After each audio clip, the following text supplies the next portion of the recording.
Hey, everybody, welcome to the Wednesday edition of Winners and Winers Radio. It is, of course, Hump Day, and I am your host, Scott Steehn, lead handicapper over at winnersandwiners.com. And I'm your co-host, Scott Reichel, senior handicapper over winnersandwiners.com.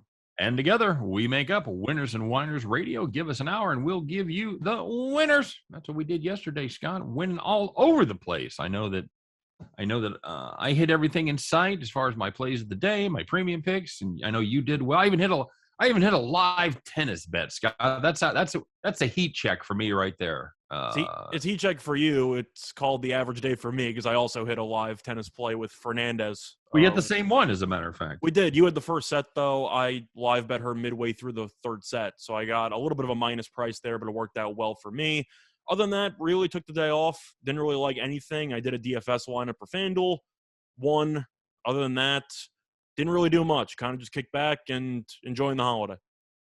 Outstanding. That's right. It is day 2 of Rosh Hashanah. Yeah, something like that. Day 2, night 2, however you want to call it. Yeah, I got a nice explanation of when the Jewish day begins, and you learn something new every day. I tried not to overwhelm you.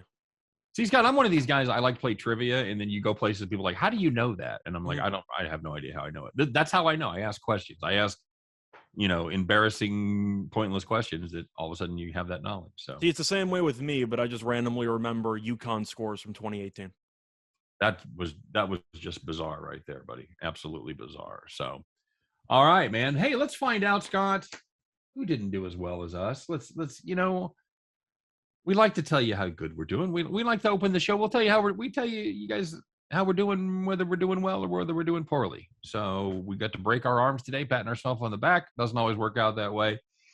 And it definitely didn't work out that way for everybody today, Scott. Let's find out who took it in the shorts today, who maybe didn't have such a great day. Maybe they're looking forward to hump day to pull it all together, because Tuesday was no bueno. These are the people that had those games where all you can do at the end of it is just call the cops. All right, my friend, let's start off as we so often do in the major leagues. Spoiler alert, there's going to be a lot of major league stuff tonight. If you had the Mariners money line going to go against the Astros, man, you had a nice price on that. You led 4-2 heading into the bottom of the ninth. The Mariners, they don't have the best bullpen, but they should be able to. Nope.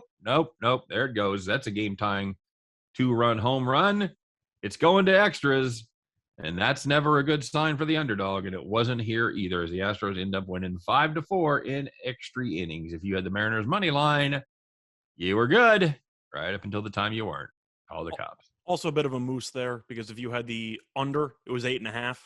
Game landed 9 after extras, so you had a total beat there as well. What did you just call that? Called it a moose. A moose? Yep. What's a moose? It's when you lose the total and the spread basically at the same time. Oh, there you go. I guess I just never do that, so I've never heard it. You usually lose before that. No, I'm joking. But I'm anyway. usually eliminated by the 4th inning as far as my unders go. Yeah, very good. Looking at the second call the cops, if you had the Phillies and Brewers under 8.5, you were in good shape because they had 3 runs in the first 5 innings. And then the Phillies scored another 7 runs. The Brewers scored another 7 runs to eventually win the game 10-0.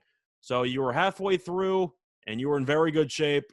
And then one team did all of the lifting while the other team was your best friend.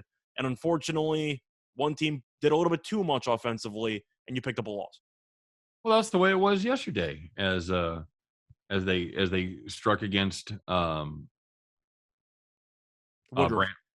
Woodruff and Boxberger, where they beat them up. Was it 12-0 yesterday? What was the final yesterday? I believe it was something like that. I know today Nola was okay. Then the bullpen came in for Philly, and everything fell apart after that. Yeah, the Philly bullpen falling apart, that checks out. The Brewers pen falling apart on Monday night, that just made no sense to me. Yep. Hey, a little close to my heart here, our course, is the True Blue Kansas City Royals. If you had over 10 in Baltimore, you were cooking. 7 runs in the first 3 innings. That's about the way you'd expect it to go. But what you didn't expect was both of those bullpens to pretty much lock it down the rest of the way. This game ended up hitting exactly 10 as the Royals put up, what do we call it? A needless run there in the 8th inning to make it 7-3. No reason for that whatsoever. Scott, that was definitely a push loss because if you had the over, you thought you were going to cruise and you ended up just sneaking in and grabbing a push, but it should have been a win and time for you to call the cops. Just to ask you a quick question involving the Royals, not taking too much time. I don't know how early you want to panic on Coer. Is he just a quadruple A guy? Maybe. I mean, this is all these guys' just first taste of the big leagues. Well, he already tried the first taste a couple weeks ago or months ago, and he was awful. I'm talking about this season. Yeah. Mm-hmm. So, we'll see what happens. They've started 4 guys that were taken in the 2018 draft. First time it's ever happened in Major League history, by the way. Well, I'm asking about Coer because we talked about before the show yesterday how his numbers in Omaha are just absolutely disgusting. Right. And then he goes to the pros and they kill him every time he's there. Yeah, I think he's made one good start this season. Everything else he's been riding the struggle bus. So we'll keep an eye on Jackson Coar and the rest of those youngsters. This is a team. If everything broke right, Scott, this is a team that actually could have a very good pitching staff toward the end of next year, maybe even the year after that. So we'll see what happens. He may be the odd man out. He may be a guy headed to the bullpen, maybe a trade piece. We saw what happened with Jesus Luzardo, a guy that had a lot of heat. And so far, I mean, he's finally righted the ship there a little bit in Miami, but he's been pretty much dreadful as a starter in both places. So it could be that kind of situation where you just have to throw him in the pen. We'll see. All right, well, let's find out who had a more Scott and Scott kind of day. The people that really had those nice, easy winners, no sweat whatsoever, no shenanigans, no last-second victories, nothing. Just everything went the way it should have, and you were sitting in the rocking chair. So the first one was the Tampa Bay Rays on the money line taking on the Red Sox. Led 7-1 after 5 innings, led 11-1 after 6 innings, and then eventually won the game 12-7. Boston put up a little bit of a fight late, but when you're already down 11 runs, that fight you probably could have saved for tomorrow. You could have saved that fight for tomorrow. It was 12-1. Like, did you really need to score another 6 runs in the 8th and 9th inning? Probably not. You probably could have saved that for tomorrow. But, either way, easy winner for Tampa.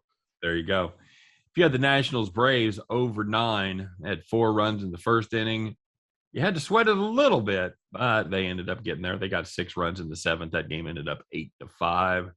You had the over 9 in that Nationals Braves game. No sweat for you. That was a nice, easy rocking chair winner. And the last one was the Giants on the run line against the Rockies. The Rockies are pretty good at home, except when they play against the Giants. Giants led 5-0 after 2 innings, led 8-1 after 5 innings, and won the game 12-3. Never in doubt, Logan Webb once again really, really good. Yeah, he's is that the, I don't know, it's hard to say that he's the most under the radar pitcher this season. Is he certainly in the top 5? Well, it used to be Flexen before we kept talking about him every time he pitched. So I'm assuming Logan Webb probably took his place. We willed Flexen to become good and to have the skills that matched up with his record because we kept talking about how he would win these games as a plus 180, 190 underdog. So then all of a sudden he just started pitching well. So, and he's still winning. So yeah, Chris Flexen, kind of a definitely under the radar kind of problem. But Webb's been nuts for he's just good. Couple months. Yeah, he's been really good. I mean, you look at Flexen and some of those wins, they're kind of just doing that with chicken bones, because he'll go out and give up 4 runs in 6 innings, and for inexplicably the Mariners will score 9 that day. So, but Logan is he's the real deal. I'm liking this kid quite a bit. So. All right, well, let's take a look. We almost could combine the next 2 segments, but we'll split them up. Scott, there's a very, very, very solid donkey of the day, and it seems like we've talked about this story before. Only the names change, but not the circumstances. Let's find out who indeed wore the golden feed bag, and we'll take home the title of the donkey of the day.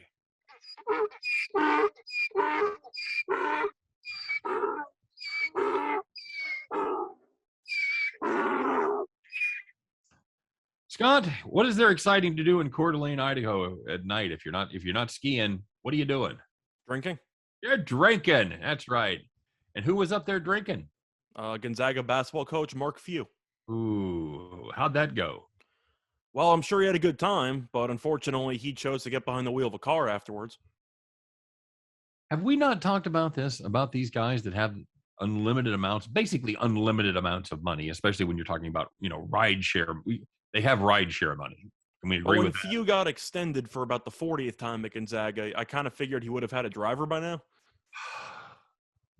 I don't know. I don't know. So he gets pulled over. He gets a DWI, blows. Well, he didn't even blow. They took a blood test. I don't know if he refused to blow. I don't know why they ended up taking a blood test. Maybe that's what they do in Idaho. I don't know. But he ended up at 0.118, 0.119. Of course, legal limit is 0.08. So he was even old school drunk, Scott. Back in my day, it used to be 0.10. So he would have even tagged it in 1980. Just a drunk out there driving on the road. So I guess you're saying that he had a few too many drinks? I knew it was coming. Of course. I knew it had to be coming. Absolutely, he had a few too many, no question about it. Mhm. So does that have any realistic effect? Does as far as like discipline for the guys like this? I mean, he has taken that program from nothing and made it a national powerhouse. How long is his leash? I think it's long, but I think that you also have to take some responsibility if you're going to be in charge of, I'd say, mentoring kids, which is basically what the job of a college coach is. Right. So if the point is that as a coach, you're not only supposed to teach them the X and O's of basketball, but you're also supposed to just teach them valuable life lessons and what they can do to progress moving forward. I do think it's a terrible look when the head coach who's in charge of, I don't want to say kids because they're like 18, 19, but for the sake of this, kids, and yet he's got his own legal issues going on, which I think that's a concern. Do I think he's going to get fired or anything? Of course not. Having said that, I do kind of wonder if he might get suspended for maybe a game or two against, I don't know, California penal if they're going to win by 90 points. Like, do you just suspend him for a game or two and just consider that proper justice? I think he'll get suspended at some point, don't you think? Yeah, I think you have to. I think you have to suspend him for the Southern Utah State game Yeah, or for the meaningless game that the spread's right. minus 55 and a half. Like Right. one of those games.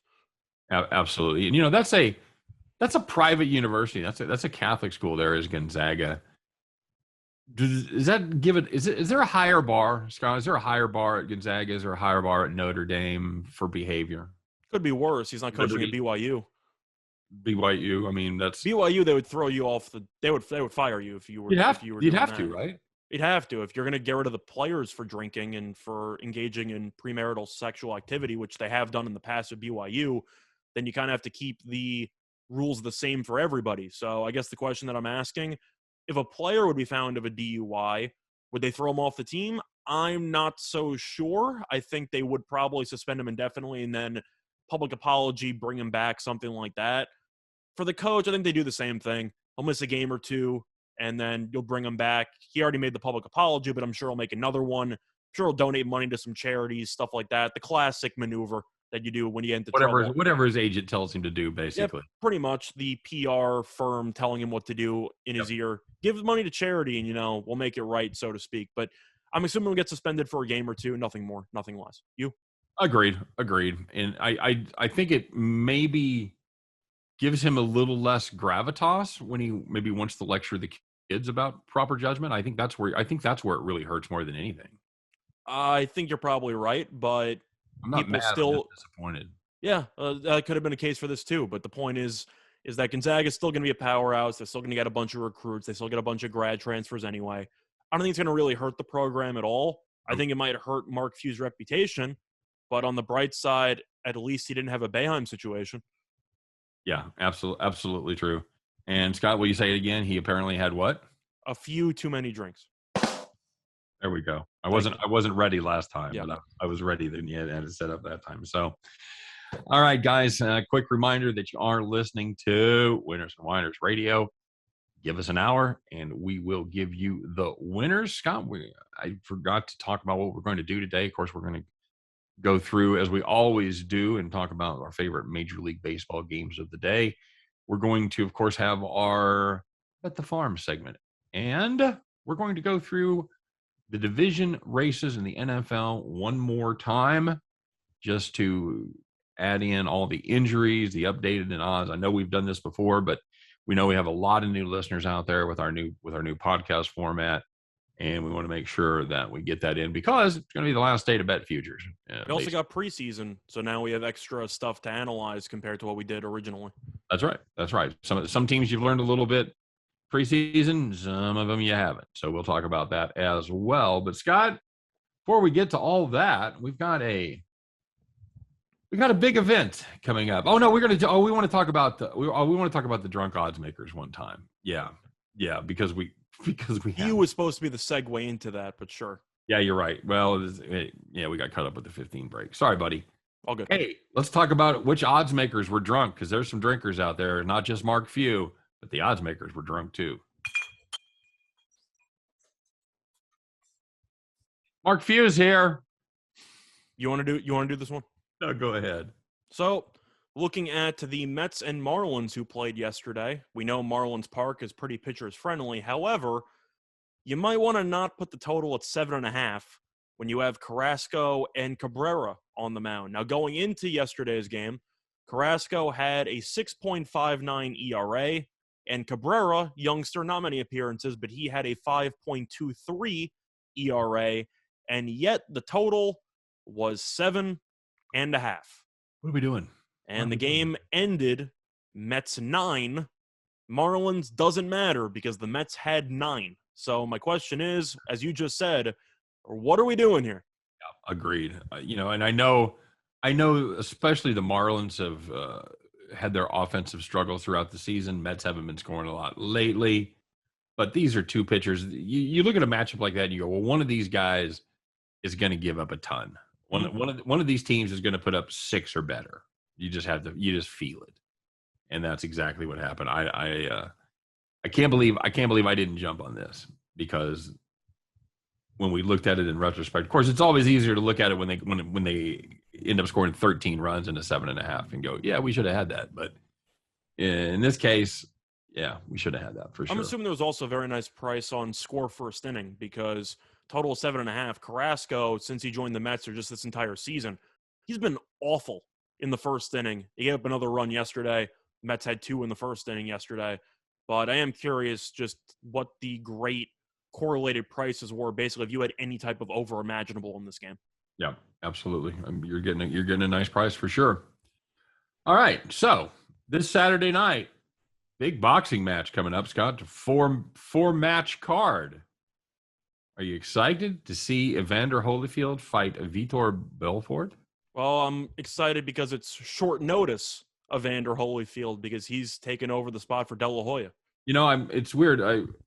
I wrote this up. I must have forgot to put Evander Holyfield Jr. in there because Evander Holyfield's 58 years old.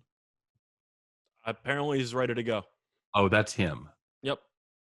Well, that's just going to be wonderful, isn't it? Mm-hmm. But what's the most wonderful part about it, Scott? He gets to bring his walker out there. I don't know. Not that it's $50, but who's going to be doing guest commentary? I heard they got a former president to do the commentary. They do. They're going to have George Bush. No, they're not going to have George Bush. I was going to guess Ronald Reagan. They're going to have the Donald and the little Donald. They're going to have Donald Trump Sr. and Donald Trump Jr.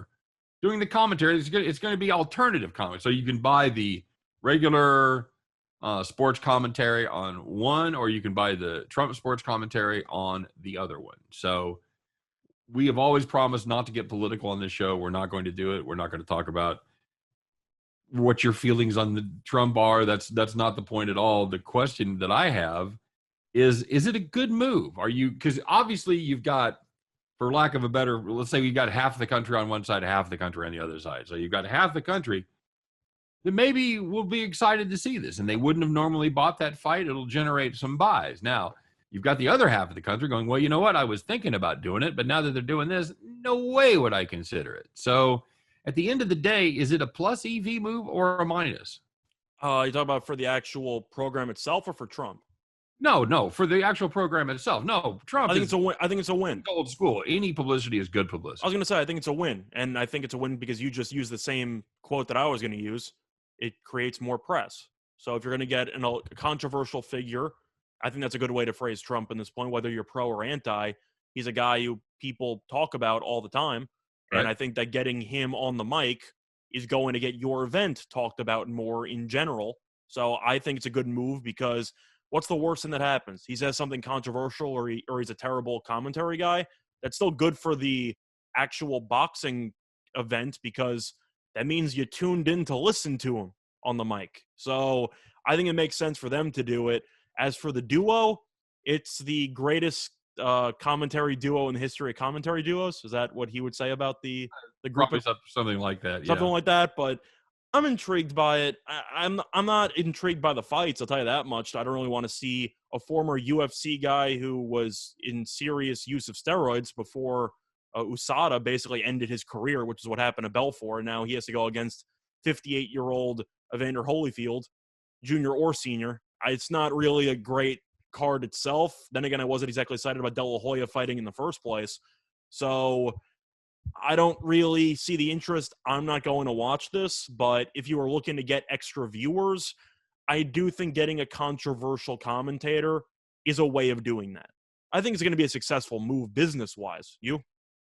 And I'm of the mindset that you're right. I think it's going to be a plus at the end of the day because they give you the option if you are on the non-Trump side, you can listen to the regular quote unquote straight broadcast. And if you're a big Trump fan, you can tune in and hear what he has to say. And he's going to do all four fights. So you get what do you get? 3 hours, 3 hours of the Trumps?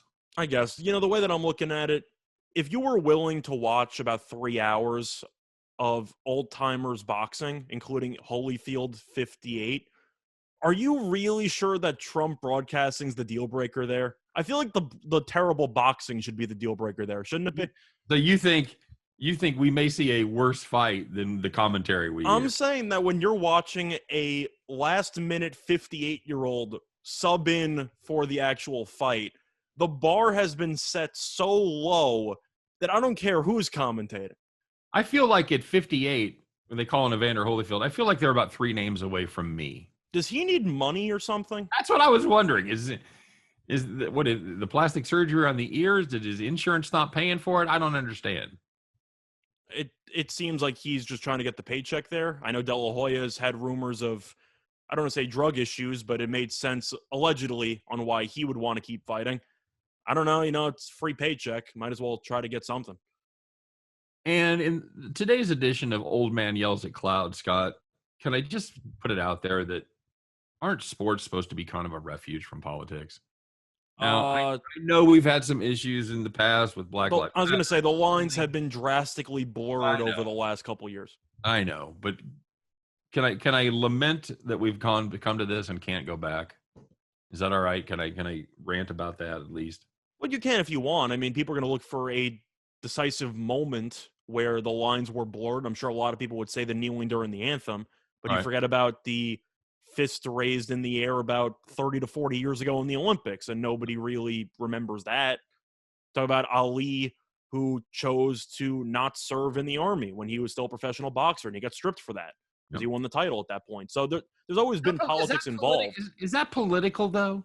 Well, the point it was political for the Ali part because he was vehemently anti-war Right. when the U.S. was going into the Vietnam War. So that was kind of the political stance there because he was against the country going to war. But I'm not going to defend or roast Ali for it. The point I'm trying to say is that people have become more aware of the blurring, but politics have always been involved with sports. Just people never wanted to view it that way. Yeah, I know, and I know that's the argument. Because I'm mentioning two events that happened, 40, 50 years ago? Well, John Carlos and Tommy Smith were 1968 Mexico City, so that's going to be what 53 years ago that happened, and Ali vacated the title. I want to say in '67. But I'm saying, though, 40, 50 years ago. And Yeah. the point is, we're talking about this now, since you brought it up, but it's been political for a while, and people didn't really try to fully group it until now. Okay. I'm not sure if I'm a fan of the grouping, but it's been around. Well, this is, I don't know. It's just something about this seems more overt. I mean, when those guys went to Mexico City, you didn't have the TV commentators make sure you tune in today for a big statement from John Carlos and Tommy Smith. It was instantaneous. It just happened. Well, didn't sports also get extremely political when you had the baseball season during 9/11? Well, they canceled. Yeah, they canceled the games for I want to say like a week, maybe I'm 5. just saying, you had a New York game and you have the president, George W. Bush, throwing out the first pitch. That sounds political to me. If you know what, Scott, that was a weird time because that was more of a statement that America is still here. You know what? I wasn't a George Bush fan, but I was actually taken by that moment when he strode out there. And I'm not criticizing the moment, and of course, I understand why that ended up being the case. I But don't think that wasn't political. That was a moment that unified the country. That's my point. That wasn't I George. think that's fair. But I think you can make the argument that if the president was involved, then it automatically is political, regardless of what the actual purpose was regarding unifying the country. I'm fine with the move. I like Okay. the pitch. It was also a hell of a first pitch. It was right down the middle. But as a whole, you can talk about multiple political figures or multiple athletes being involved in politics. So in the past and now, that's still the case in the present. So I don't think this is something new. I think it's been around for a while. Okay. Good enough. And I know we could spend many shows going down this rabbit hole. It's not something I wanted to do. I just thought it was kind of funny and I thought it was kind of entertaining that.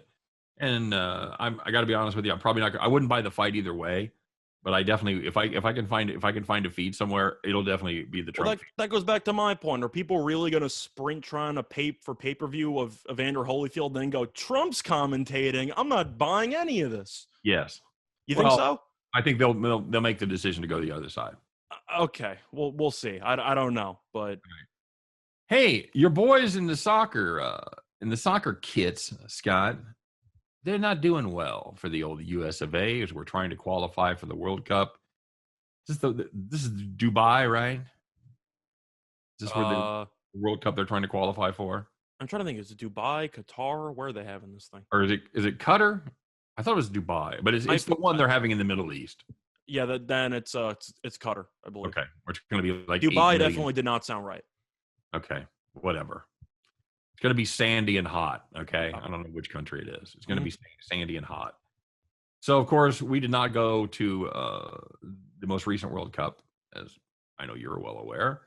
And we've had a couple of real sketchy draws so far, Scott. You want to talk about that a little bit? Yeah, we haven't won any games, but we also didn't lose any games. So it could be worse. We tied with El Salvador, and then we tied with Canada. The And Canada for one, the- we were also winning. It was 1-0 in the second half, and we ended up giving up an equalizer. I'm not really concerned about the Canada draw because Canada also gave us a tough time in the Gold Cup, which we ended up winning. But I believe that game was 1-0, or the Nations Cup, or whatever. We ended up beating Mexico in the final or in one of the events. But the point is that Canada's been improving in soccer as well. So I'm not going to immediately panic about that. The El Salvador one, not great. But there are a lot of games when it comes to qualifying. Do you think it's too early to panic? Because I think it's a little too early to panic. They haven't lost a game yet. Can we wait until they actually get no points as a result? What are they playing 23 games in 322 days. Is that right? They're really compressing the schedule. I don't remember if it's 20. No, 222 games. Sorry, 222 days. I don't remember how many games it is. I thought it might have been only 13 or something. But it's definitely double digits. The point is, we're 2 games in. Can we just pump the brakes on the panic? I know the analogy I saw was we are basically at 23 games in of the major league schedule. That's what it equate to. And yet everyone's calling for a full-on firing of the coach and everything. I know there was also an issue for about yesterday because you had to throw off a couple of players because they violated the bubble. So you had a separate issue there where you had to get rid of some quality players because they violated rules, and I don't have an issue with that.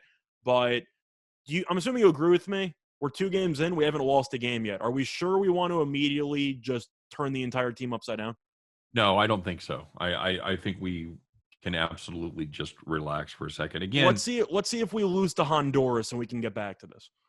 Well, that's a biggie. And the nice thing is if they beat Honduras, they'll have 5 points for the first window here of the qualifying. They'll be in fine shape. Even if they tie, it's not the end of the world. But people are calling for the firing of the coach after we won 2 tournaments during the spring and summer. Just tells you how reactionary soccer fans are because they want to fire everybody as soon as you lose 1 game. Not even losing, as soon as you draw 1 game. Is that a soccer thing where fans are like that? It's the case in a lot of sports, but soccer, especially with how long the actual seasons are for domestic leagues and for everything like that, it does seem like soccer fans have an extremely limited amount of patience. All right, very good. Hey, we'll be right back. Take a look at the NFL. You guys stay tuned. We'll be right back after this message. Not bad. I think that worked out. Yeah, it's all right. You watching any of the soccer matches? No. Do you plan on it? Oh yeah, I will. I just haven't been aware they were on. Is it weird that when they were up 1-0 against Canada, I was shocked they were up 1-0? So I was fine with the tie. I really didn't mind it. Canada's not bad. No, They're not great, but they're not bad. Oh, watched them play in what was that? The CONCACAF Gold Cup or whatever the fuck. They had the Gold Cup and they had the Nations whatever cup they made up, and the U.S. won both. So why are we panicking? I'm not panicking, Scott. Yeah, I'm not either. It's too early. And it's also soccer, so. True. I would like to see us in the World Cup, though. That's kind of embarrassing. 5 seconds. There we go. All right, everybody. Welcome back to the second half of Winners and Whiners Radio. Give us an hour, and we'll give you the winners. And that's what we're going to do here for the last 30 minutes. We're going to do nonstop winners. Now we have one more topic to talk about. It's going to kind of segue into our NFL pick. The Ravens. Speaking of 58-year-old men, they signed Le'Veon Bell to the practice squad. Does that pretty much turn the tables for you for this Ravens team now that has lost pretty much every running back that's worth a damn? Well, the music might improve because they signed a rapper to the team. I heard his music career didn't go too well for Le'Veon Bell. Well, it went about as well as his football career has gone recently. Was that, looking back, is that one of the worst moves of all time to hold out? You can make the argument, yes, but he also got paid by the Jets anyway, so it wasn't like he made no money. He got paid, he got bought out. So it could have been worse, hypothetically, but it definitely wasn't a good move. And I'm sure running backs will take that into account moving forward. But he signed a practice squad contract with the Ravens because, of course, the Ravens lost J.K. Dobbins, and they're trying to scramble to find a replacement. You had Le'Veon Bell last year once the Jets got rid of him. Yes. Do you want to talk about how useless he was or how productive he was? Because I'm pretty sure he didn't really do much for you at all. No, he definitely looked like he had lost a step. I just think this is a guy that's going to come in and probably average 3.4, 3.5 yards per carry. If that. He doesn't have the burst. If there's a hole there, he can still hit the hole, and he still runs pretty big. You know, he'll still drag some tacklers with him, but he doesn't have that first step anymore. And he's probably good enough to be on a roster, to be the third or fourth back. Would you rather have him or Latavius Murray? I'd rather have Latavius Murray. I agree. Go Murray. Go Murray. And we're mentioning that because Murray got cut yesterday by the Saints. Were you surprised the Saints got him? No. I was surprised before I found out the reason why. The reason why is because a backup running back said he wasn't going to take a pay cut, and and the Saints realized if we're giving Kamara most of the touches anyway, then we can find somebody cheaper on the street. So I'm not surprised they caught him because he refused to take a pay cut. Do I blame Murray for not taking a pay cut? No. It's his money and he wants it now. But I had to. But I feel like Murray has more in the tank than Bell. I don't think Murray's a bad running back. But the Ravens, we talked about Dobbins getting injured. We didn't even mention the fact that Hill's also out for the year, who was supposed to be their third-string running backs. They're really just decimated. They're down to Edwards at this point, basically. They got Edwards and they got Williams, who was undrafted, who looked really good in preseason, but they wanted a veteran presence back there. So I guess I understand the signing for the practice squad because worst case is it's the practice squad, so you're not paying him much. Right. I just think Murray was clearly the better option. Agreed. I think he will catch on somewhere for sure. Yeah, I agree. All right, very good. Well, let's start with that division, Scott. We're going to go through, and we realize as we hit with the football season here that, like we said, there was a lot of people that hadn't seen our shows. We did a show probably 6-8 weeks ago where we broke down our NFL division choices, but a lot has changed since then. We've seen the preseason, we've seen injuries, we've seen the odds adjust a little bit. So we thought we'd give you one last spin here. Let's go ahead and go with the AFC North, Scott. This is a division where the Ravens were the clear-cut favorite. They are now the co-favorite, according to Bet Online, with the Cleveland Browns at plus 140, Steelers plus 425, Cincinnati Bengals plus 1,200. Now, I do have a couple of questions here. First of all, we saw the Steelers. We saw Ben look like he's back in preseason. Does that change your feelings at all on the Pittsburgh Steelers, a team that you and I were both very down on? I was going to say a little bit, because I was a fan of what I saw for Matt Canada's system. But of course, it's preseason. Half the players on defense aren't starting anyway, so I don't know how much you can actually take away from it. The Right. concern I have now is the separate can of worms with Pittsburgh, which is the potential holdout of their best defensive player and arguably the best defensive player in the league last year. Because TJ Watt's been holding out of drills. I'm not sure if he's going to skip a game or not, but the point is, it's a lingering distraction, and I am a little bit concerned about that when you have drama before the start of the actual regular season. You Agreed. Yeah, I'm with you. pay the man. It's guaranteed money. Pay him. He's a great defensive lineman. He had the man his money. Yeah, I agree. I totally agree with that. Are you on the Browns here at plus 140? I am. Going into the actual predictions a couple of months ago, I believe I was leaning Cleveland. I think it was pretty close, though, between them and Baltimore. Right. Losing Dobbins is so huge. And Yeah. I know that Edwards is a good running back, Right. but Dobbins can catch passes. He has a lot of explosiveness that I think Edwards doesn't have. And we already know with just him being out, you're also missing Bateman for the start of the year with his injury, and he was supposed to help with the receiving core.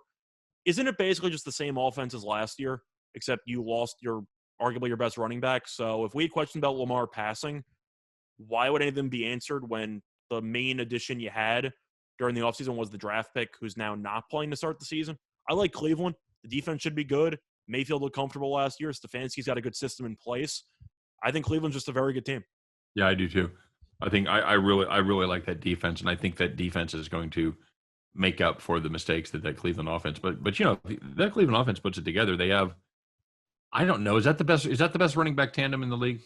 I would say it is. And you also got to remember that Odell missed a decent portion of last year. Now, some people make the argument Baker was better without Odell, and maybe that's true. But the point is, you have another weapon out there who could win one-on-one coverage, which just makes it more difficult for the defense to contain everybody. They just have a ton of weapons, and the offensive line, in my opinion, is the best offensive line in the entire league. I like Cleveland. Yep, I agree with you there. I think we're getting a good price at plus 140. I think there's teams I don't like as well that are minus money right now. Yep. One of those teams is the Buffalo Bills, Scott. They're in the AFC East. The Bills prohibitive favorites here, minus 155, followed by the Patriots and Dolphins, and then the lowly New York Jets at plus 1,800. Patriots plus 325, Dolphins plus 375. Everybody keeps telling me how good the Bills are, Scott. I think I'm just unnaturally annoyed at Bills because of their fans. That's fair. I'm picking the Bills anyway, just to be quick with this. Josh Allen, I think, has a shot to win MVP. The defense, I think, got better during the offseason. They brought in Rousseau, who should help the pass rush. The offense, we know about Diggs. They got Emmanuel Sanders now. This team's really, really good. And I said when win totals just came out and when they just released the schedule, I said my favorite win total, I believe, was Buffalo over, I think it was 10.5 at the time. Sounds right. 10.5, maybe 11 flat, but I know it's definitely gone up since then. I think Buffalo's easily the best team in this division. So I'm okay with laying a minus price with them. I just think they're better than everyone else in the AFC East. Can we stop making believe like Emmanuel Sanders makes a huge difference on teams? I think that he matters. He didn't make a difference in San Francisco. He didn't make a difference in New Orleans. He was okay with New Orleans. I don't think he was that bad. He usually gets injured halfway through. Bad, but he's being put up. And you did the same thing. A lot of national reporters, they're putting up. That's a game changer bringing in Emmanuel Sanders at the 2. I didn't say it was a game changer, but I do think it helps replace the absence of John Brown. Okay. So that's like the floor. I think he's another guy who can replace one of the losses they would have had. Beasley? He's fine. I mean, the vaccine stuff, is a separate distraction, but Buffalo. I don't care about his politics. I care if he's going to be available. No, that's why I mentioned the vaccine stuff, because that's, of course, the question. But Buffalo brought back the same offensive coordinator that turned Josh Allen into an MVP candidate. They brought back basically everybody on the coaching staff. Why would I think this year would be any different than last year? This team's just really good. I agree, and I think there's also a lack of competition in that division. Yeah, we're looking at I know there's a lot of people that are catching the Patriots bus now with Mac Jones. I'm not buying that at all. I think they're better with Mac Jones than Cam Newton. Agreed. I will completely agree with that. No, I don't think Belichick made the wrong move. I just think there's going to be growing pains with a rookie quarterback, and let's be honest, not a very strong backfield. No. So I just don't know. I think the defense will be fine. I'm just not sure how many points that offense is going to generate. And I think Miami's going to be worse this year. That's what I was going to ask you. Did the Dolphins finish in front of the Patriots? I think no. I know people like Miami and Tua might be good, but Fitzpatrick won them a ton of games last year. He did. He probably was a difference of 3 games there. Tua wouldn't have won. He also subbed in the middle of that Raiders game. Did the Jets get out of the cellar? That defense is so bad. It's not their fault. A couple of their key guys got injured, but that defense is going to stop anybody. Okay. Offense do better this season? Yeah, I think the offense will do better if Elijah Moore stays healthy. Wilson will look good, but if you have no pass rush, which I'm sure you can attest to because that was the Chiefs' problem before they got Frank Clark, if you have no pass rush and you're against any NFL quarterback, they're going to carve you apart. No matter how good your cornerbacks and safeties are, they can't cover guys indefinitely. Yep. They just can't. They're designed to cover guys about 3.2 seconds, and that's it. Mm-hmm. After that, you're on your own, brother. You got to get to the quarterback before that. So AFC South really comes down to a 2-team race there. Titans and Colts. Titans, the favorite, -110. Colts, +150.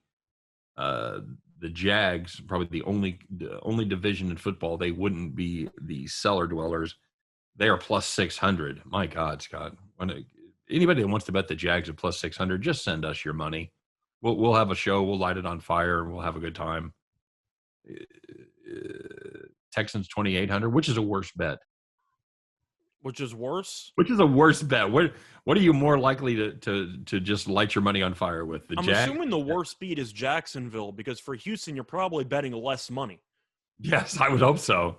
But either way, you're going to win $0 and you're going to lose whatever you bet. So They're both really dumb bets. Fair enough. Colts over Titans, Scott, or we both think the Titans roll here behind Derrick Henry? I got to go with the Titans. I mean, the main issue you had with Tennessee last year was the pass rush because it was awful. They brought in Clowney for about half a year. That didn't work out because he got injured. Still awful. Surprise. It was awful, but they did get Bud Dupree during the offseason, who I know is coming off an ACL injury, but we can agree that's an actual pass rusher who should help to some degree. The offense got Julio Jones. I'm not going to fully overreact to it because I'm not sure if he can stay healthy, but that offense is really good. If the defense can generate even a small hint of a pass rush, they should win 11 games. It's Susan of a pass rush. I think you'd agree with that. So I'm going to go with the over. I think they'll probably win 11 games. I just think they're that talented offensively. Indianapolis has their own issues. Wentz, I don't know if he can stay healthy. Hilton's going to be out indefinitely. The Colts are falling apart as we speak. I got to go with Tennessee. I'm just really down on this Colts team. I frankly just don't see it with Wentz. Ellinger's out, so I mean, even if Wentz falls, it's going to be Jacob Eason. Good luck. I mentioned the Hilton injury, and of course he's past his prime, but he was their number 1 wide receiver on the depth chart.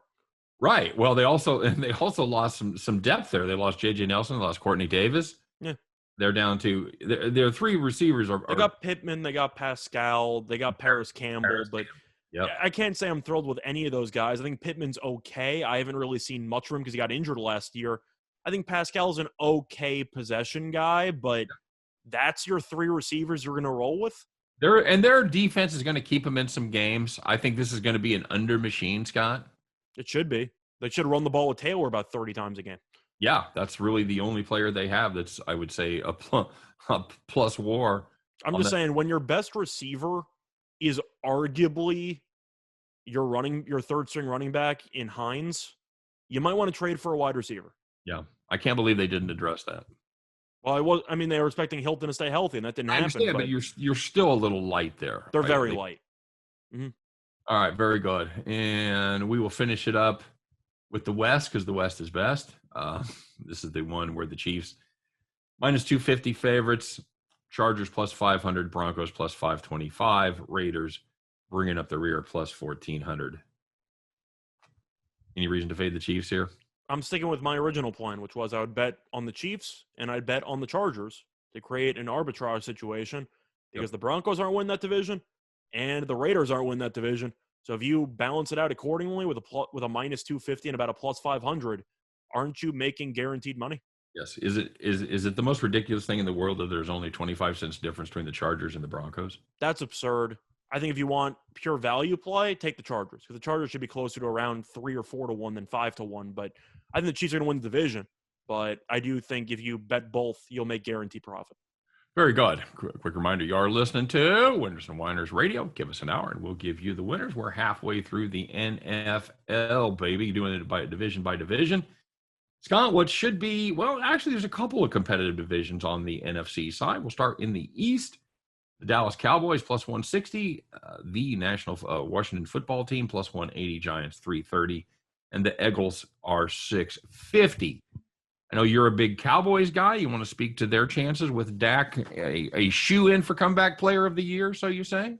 I think he should be if he stays healthy. I know he's the favorite. As for my opinions on the Cowboys, I love Washington plus 200. I think the wrong team's favorite here. Now, you can talk about the division and how tough it's going to be because Washington has a first-place schedule. Alex Smith, great story. Terrible quarterback last year. Just going to be honest. He was awful. He couldn't throw the ball more than 20 yards. Fitzpatrick can actually push the ball downfield. Yes, he's going to throw some dumb picks, but if your defense is good enough, which it is, to bail you out of some tough spots, I think there's a ton of upside with Fitzpatrick at quarterback, unleashing McLaurin for more deep passes. They got Curtis Samuel, who's also capable of making big plays. Gibson's a good running back. McKissick was really good last year. The defense is so damn good. Yeah. And Chase Young, who we both knew was a can't-miss prospect, is somehow even better than we thought he was going to be. Right. He's absolutely insane. He's better sooner. He didn't have much of a learning curve. Correct. And the Cowboys, we know that if they stay healthy, the offense is great. Did they really do anything besides bring in Dan Quinn as defensive coordinator to address any issues? Because that secondary is still atrocious. Yeah, it is. I think this is a media pick. I think the pass rush is underrated because I think if Lawrence stays healthy, he gives you something. But the secondary should be awful. I think Parsons is a good linebacker, but he can't cover anybody. And Washington, I think that if the offense can generate enough big plays to get you in field goal range or to score, this should be a top 3, top 4 scoring defense in the league. Would you agree with that? Absolutely. So I'm going to go with Washington. And, they're missing – Dallas is going to be without Zach Martin for a while. Well, they're clearly going to lose game 1 because they're not beating Tampa without Zach Martin. That's what I'm saying. So, and, spoiler alert, we'll be back to talk about that more in depth tomorrow. And you're also assuming that Dak can stay healthy for the whole year, which I'm not sure about. Fitzpatrick, even if you don't like him as a quarterback, he's always been very durable. Yeah, and if Dak goes down, it is over because you've got Cooper Rush and Will Greer. Wasn't he the grandpa in the Waltons?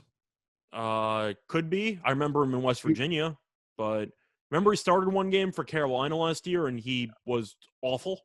Yes. You don't want him behind center if you're the Cowboys. Not good. All right, Scott, let's take a look as we move to the north. So we agree with Washington on that one, right? Yes, absolutely. I think a wrong team is favored there. Packers, minus 150. Vikings, Bears, Lions. I'm going to make a bold prediction. You ready? Okay. The Lions finish in front of the Bears. Wow. I think you're wrong, but I appreciate the gutsiness of the call. Oh no, the odds are that I'm absolutely stone cold wrong. I'm just making a bold play. It's easy to go with the favorites. Like, I'll take Green Bay. I'm saying if you're going with division odds, Bears are plus 550, Lions are 28 to 1. So you can assume the Bears should finish a couple of games ahead of the Lions based on that case. Correct. So what I'm saying is yours is a gutsy call. Okay. Now as far as the actual winner goes, I'm taking Green Bay. Yeah, too. I don't see anything with the Vikings. I have flaws with every other team in this division. Oh, there's flaws with the Vikings. There's flaws with the Packers. See, you can say that because Smith is injured, but Rodgers can single-handedly bring you to 11 wins. Minnesota has Cousins, who nobody really likes, but he's still getting paid a bunch of money. Plus, he's not vaccinated. So I'm not sure what the story is there. He's walking around with plexiglass. I feel like that's just a huge distraction, and he's also not very good against winning teams. Not what you want to see out of your quarterback, is it? Not really what you want to see. The Bears don't know who their starting quarterback is. It shouldn't be Dalton, but it is. That's not going to work out. Plus, the Bears' first couple of weeks there, we mentioned Nagy to be first coach fired a couple of months ago. That schedule to start the year is brutal. And the Lions, I think, are going to be terrible. So Green Bay, by process of elimination, should go 5-1 in division, 4-2 worst case. They should win 11 games. All right, and let's kind of rip through this next one. It's the NFC South. I think, is this for you similar to the AFC West, where there's really only one team that is worth a mention? Same thing I just mentioned with the Green Bay division. Every other team is a flaw. I'll take the defending Super Bowl champions who got everybody back. I'll go with Tampa Bay. You? I think every other team has multiple flaws, by Yes. the way. New Orleans is your second favorite at plus 375. I have no interest in that whatsoever. My hot take for They that might division. surprise. They might surprise. I think New Orleans will make the playoffs. I think they do better than people anticipate. You know I love the Riverboat Gamblers. You know I love Famous Jameis. Well, they also added another playoff spot for both conferences, so that definitely is possible that the Saints end up getting in. Does this count as a hot take if I think Carolina finishes ahead of Atlanta? A little bit. I've got them at BOL at plus 800 and Atlanta at the Carolina Panthers at plus 950. So I know I'm not supposed to buy into preseason because the starters didn't play for Atlanta. right. They were the worst preseason team that I saw all out of the entire league. That Yeah, defense, pretty awful. that defense can't stop anybody. And Matt Ryan, if he gets injured, who's their backup? Felipe Franks? Mm-hmm. That's a problem. And I don't think their defense is any good. Of course, they lost Julio. Pitts should be good. I don't want to gamble on a rookie tight end, but that defense should be awful. And I didn't like what I saw from their team depth in preseason. Very good. Moving on, finishing up with the NFC West. Of course, the Niners, a slight favorite, plus 175. Rams, plus 210. Seahawks, plus 290. The Cardinals, plus 500. That would be the best price on, or the lowest price on any fourth place team, by the way. Scott, I saw somebody post yesterday, a talking head somewhere, said the Niners finished last. I'm not buying that. Are you buying the first place for the Niners? I am, but I think it's between them and Los Angeles. Seattle has the smoke and mirrors, pixie dust stuff with Russell Wilson and Pete Carroll, but they just have no depth. I mean, you're looking at the offensive line, which has been an issue for years, the receiving core. Besides Lockett and Metcalf, who else do they have over there? Well, I mean, a cynic would say, who else do you need? That's fair, but you can talk about the running backs. Carson's very good, but he's always injured. The Mhm. defense was good in the second half of last year. You also paid Jamal Adams a boatload of money. I don't know if you have any pass rush. No, and you know what? I really did kind of poo-poo that, but that is a very, very light receiving core. You know, your second guys are D. Eskridge, Penny Hart, And Eskridge is injured. He's on the IR. Swain's actually going to start. What's Eskridge is that? on the pub. He's not even ready to play week one. I do not have a pup designation by him. He got activated then? John Ursua. Okay, I know that Eskridge was on the pup. I'm not sure if he still is or if he got removed, but I liked him in college, but he shouldn't be your number 3 receiver. He's a kickoff returner. Yeah, agreed. Absolutely agreed. So, all right, I buddy. think Seattle will probably win 9 games. I think they'll squeak into a playoff spot, but not great. LA I like, but I'm going to wait and see Stafford with this system. San Francisco, I'm not going to buy too much into the preseason, everything like that, as I said before. But that defense, when they want to stay healthy, is unbelievable. And they can run the ball better than any other team in the league, in my opinion, Right. besides maybe Cleveland. Kittle's back. Bosa's back. They actually just signed Josh Norman to help out the secondary. I just really like that team from top to bottom. Well, you've got D Ford back. Yeah, they got everybody back. It's close, but I'm going to lean San Francisco because when healthy, that team went to the Super Bowl.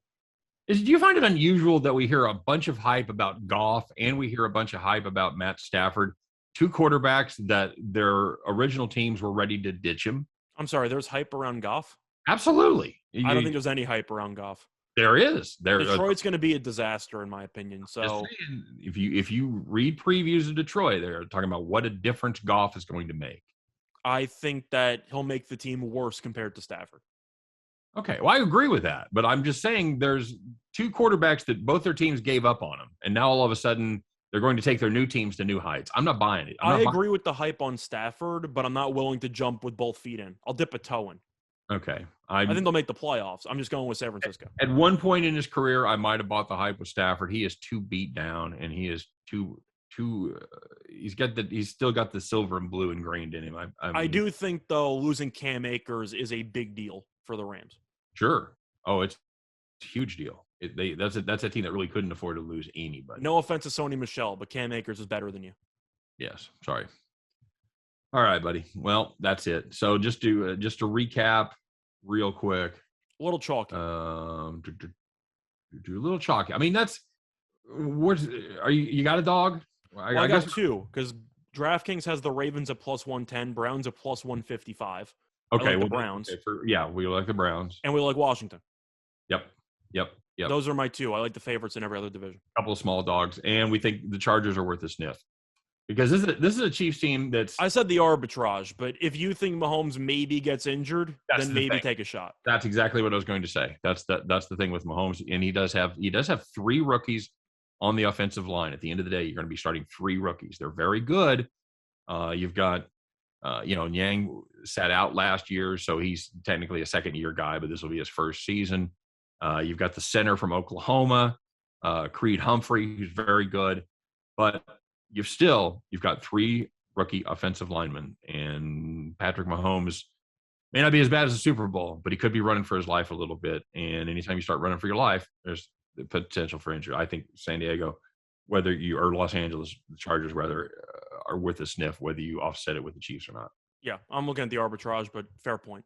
All right, very good.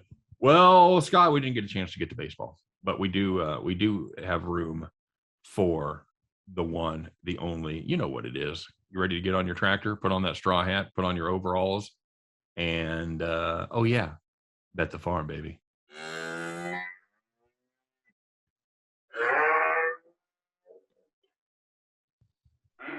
All right, Scott, I know we had a big farm play yesterday, and how did that end up going? We had the Giants team total over 6.5, and they scored a lot more than 6.5.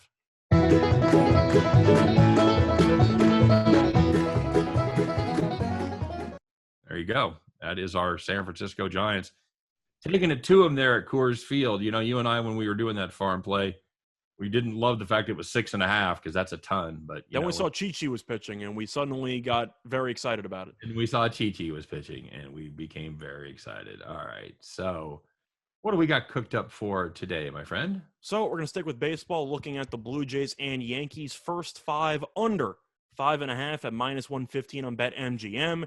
Yankees have scored just 1 run in their last 21 innings. Not good. Now, Manoah's pitching for Toronto. Faced the Yankees once this season. 6 innings, no runs. Luis Gil, or Hill, however you want to pronounce it, is pitching for the Yankees. It is Heel, actually. Heel, sorry. This season, 15 2/3 innings pitched, 0 runs. So I like both pitchers in this spot. Yankees can't touch the ball. Toronto might score 4 here. I don't know if the Yankees are going to score more than 1. 5.5 seems way too high for the first 5. It's a gift. Here you go. Here, take it. All right, very good. Yeah, I'm kind of curious. I think this is going to be my prediction is this is going to be on odds makers or drunk, Scott. I think a lot of it's win based, but I do think that Heel and Manoah will keep it in the ballpark. I think you'll see a 3-1 game going to the 6th. I think that's very solid. All right, that is going to do it for our Bet the Farm play, and that is going to do it for our show today. One more quick reminder, guys. Blue Jays, Yankees, first 5 under 5.5, -115 at BetMGM. So we do thank you for listening. We thank all of our YouTubers out there for watching. If you're on the YouTube, don't forget to drop us a comment. Let us know what you think of the show. Always appreciate it. And of course, if you're on the go, like Scott and I often are, make sure that you download it from your favorite podcast platform and check us out that way. All right. So for myself and for Scott, for the whole team over here at Winners and Winders Radio, thanks very much for checking us out today. We appreciate it.